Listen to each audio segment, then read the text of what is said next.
വാസ്തവത്തിൽ ഞാൻ ഇന്ന് ഒരു ചർച്ചയും കാണാറില്ല. ഞാൻ ചർച്ച നടത്തിയിരുന്ന ആളാണ്. ഞാൻ 2016 സ്ഥാനാർത്ഥിയാവുമ്പോൾ LDFിൻ്റെ സ്ഥാനാർത്ഥിയായി കഴിഞ്ഞ ഒരു ചാനലിൽ 1 മണിക്കൂറാണ് എനിക്കെതിരെ ചർച്ച നടത്താനായിട്ട് മാറ്റിവെച്ചത്. 1 മണിക്കൂർ അവരുടെ പ്രൈം ടൈം. ആ ചാനൽ നിരന്തരമായിട്ട് അവിടെ ജോലി ചെയ്യാൻ എന്നെ വിളിച്ചുകൊണ്ടിരുന്ന ചാനലാണ്. അവിടെ ജോലി ചെയ്യൂ, എൻ്റെ മക്കൾക്കുള്ള അഡ്മിഷൻ, മറ്റ് താമസ സൗകര്യങ്ങൾ ഇതെല്ലാം ക്രമീകരിച്ച് തരാം, വന്ന് ജോയിൻ ചെയ്തു എന്നെ പലതവണ പല ആളുകൾ, അതായത് അവരുടെ അഡ്മിനിസ്ട്രേറ്റീവ് ലെവലിൽ പല ആളുകൾ വിളിച്ച ഒരു സ്ഥാപനം കൂടിയാണ്. 1 മണിക്കൂറാണ് എനിക്കെതിരെ അവർ ചർച്ച ചെയ്ത്. അവരുടെ റിപ്പോർട്ടർ പരസ്യമായിട്ട് എന്നെ ജനമധ്യത്തിൽ ഞാനൊരു 100 പേരുമായിട്ട് ക്യാമ്പയിൻ നടത്തുമ്പോൾ 2016 വന്ന് എന്നെ അപമാനിക്കുന്നത് പോലെ ഞാൻ സംസാരിച്ചു.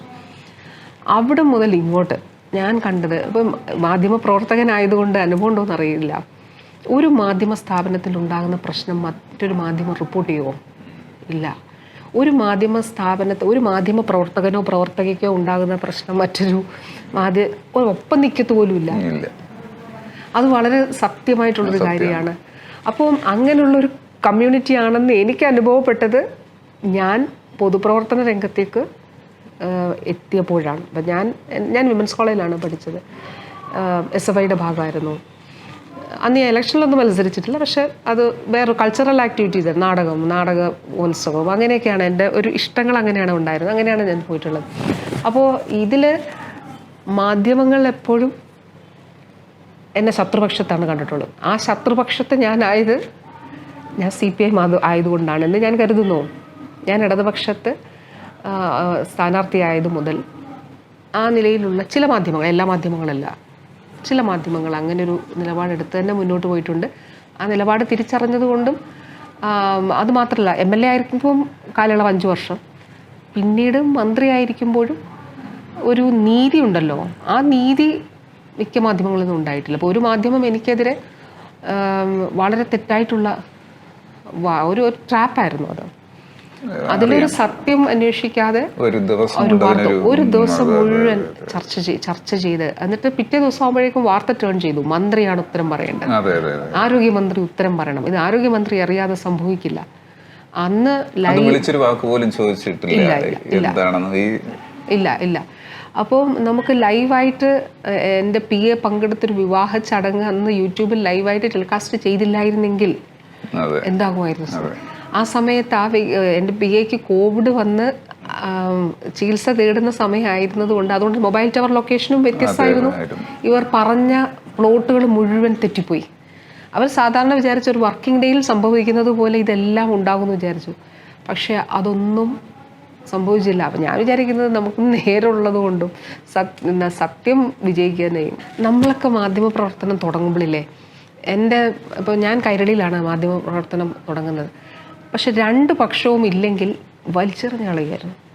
അതായത് ഒരു വാർത്ത ഒരു പക്ഷത്തിൻ്റെ മാത്രമാകരുത്, അതിൽ എതിർപക്ഷത്തിൻ്റെ പ്രതികരണം കൂടി ഉൾപ്പെടുമ്പോഴാണത് കംപ്ലീറ്റ് ആകുന്നതെന്ന് മാധ്യമ സ്കൂളിലാണ് ഞങ്ങളൊക്കെ.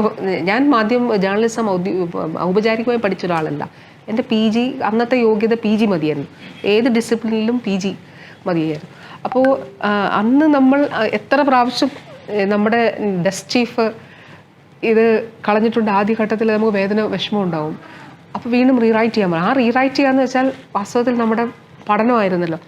അപ്പോൾ തീർച്ചയായിട്ടും മാധ്യമ പ്രവർത്തനം ഇഷ്ടപ്പെട്ടെടുത്തൊരു വ്യക്തിയാണ് ഞാൻ. വേണമെങ്കിൽ എനിക്ക് ഒരു അധ്യാപനത്തിൽ തന്നെ മുന്നോട്ട് പോകാനായിട്ട് പറ്റുമായിരുന്നു. പക്ഷേ അത് ഇഷ്ടപ്പെട്ടെടുത്തൊരു വ്യക്തി എന്നുള്ള നിലയിൽ തീർച്ചയായിട്ടും മാധ്യമങ്ങൾ ജനാധിപത്യത്തിൽ അനിവാര്യമാണ്. മാധ്യമങ്ങൾ, സ്വതന്ത്രമായിട്ടുള്ള മാധ്യമങ്ങൾ, സത്യസന്ധമായിട്ട് വാർത്തകൾ കൊടുക്കണം. എപ്പോഴും അതാണ് എനിക്ക് പറയാനുള്ളത്. പക്ഷെ മാധ്യമങ്ങളുടെ പ്രവർത്തന രീതി വലിയ രീതിയിൽ മാറിയില്ലേ? പണ്ട് പറയുമായിരുന്നു ചിലരെങ്കിലും, നമ്മൾ വളരെ ഗൗരവമുള്ള വാർത്തകൾ കൊടുക്കുമ്പോൾ പറയുമായിരുന്നു media is all about entertainment. പക്ഷെ ഇത് ന്യൂസ് എൻ്റർടൈൻമെൻ്റ് ആയിട്ട് മാറി. ആ എൻ്റർടൈൻമെൻ്റ് ആയിട്ട് മാറിയ സാഹചര്യത്തിൽ വ്യക്തികളുടെ സത്യം സംരക്ഷിക്കപ്പെടുന്നുണ്ടോ?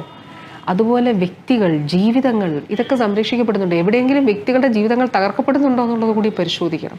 അപ്പോൾ മാധ്യമ പ്രവർത്തനം എന്ന് പറയുന്നത് ശരിക്കും വലിയൊരു ഉത്തരവാദിത്തമാണ്. നമ്മൾ പറയില്ലേ, തൂലിക പടവാളാക്കുക എന്ന് പറയുന്നില്ല, അതൊരു ആയുധമാണ്. ഒരു ആയുധം കൊണ്ട് ഒരാളെ നശിപ്പിക്കാൻ പാടില്ല, മുറിവേൽപ്പിക്കാനായിട്ട് പാടില്ല. അപ്പോൾ തീർച്ചയായിട്ടും സത്യസന്ധമായിട്ടുള്ള മാധ്യമ പ്രവർത്തനം ഉണ്ടാകണമെന്നുള്ളത്, കുട്ടികൾ ഇഷ്ടമുള്ളവർ വരണം, കാരണം നല്ല ആളുകൾ വരണം നമുക്ക് മാധ്യമ രംഗത്തേക്ക്. ആ വരുമ്പോൾ സത്യസന്ധമായിട്ടുള്ള മാധ്യമ പ്രവർത്തനം, അതായത് നമ്മൾ സെൻസിറ്റീവ് ആയിരിക്കണം. പക്ഷേ ഇപ്പോൾ ഒരു രീതിയിൽ വാർത്ത പോയി, ഇന്ന് നമ്മൾ ചാനലുകളിൽ കാണുന്ന ഒരു രീതിയിൽ ഒരു ബ്രേക്കിംഗ് ന്യൂസ് വന്നു, മറ്റു ചാനലുകളെല്ലാം അതേപോലെ തന്നെ കൊടുക്കും, ഇതിൻ്റെ സത്യം എന്താണെന്ന് അന്വേഷിക്കില്ല. പിന്നെ സോഷ്യൽ മീഡിയ ഒക്കെ വന്നതുകൊണ്ട് കുറച്ച് വീഡിയോ ഒക്കെ പുറത്ത് വരുമ്പോൾ ഇതാണല്ലേ സത്യം, പക്ഷേ ഇതാണല്ലോ പത്രത്തിൽ കണ്ടത്, ഈ പത്രം എന്താ ഇങ്ങനെ കൊടുത്തതെന്ന് ആളുകൾക്ക് ചിന്തിക്കാനുള്ളൊരു അവസരമുണ്ട് ഇപ്പം.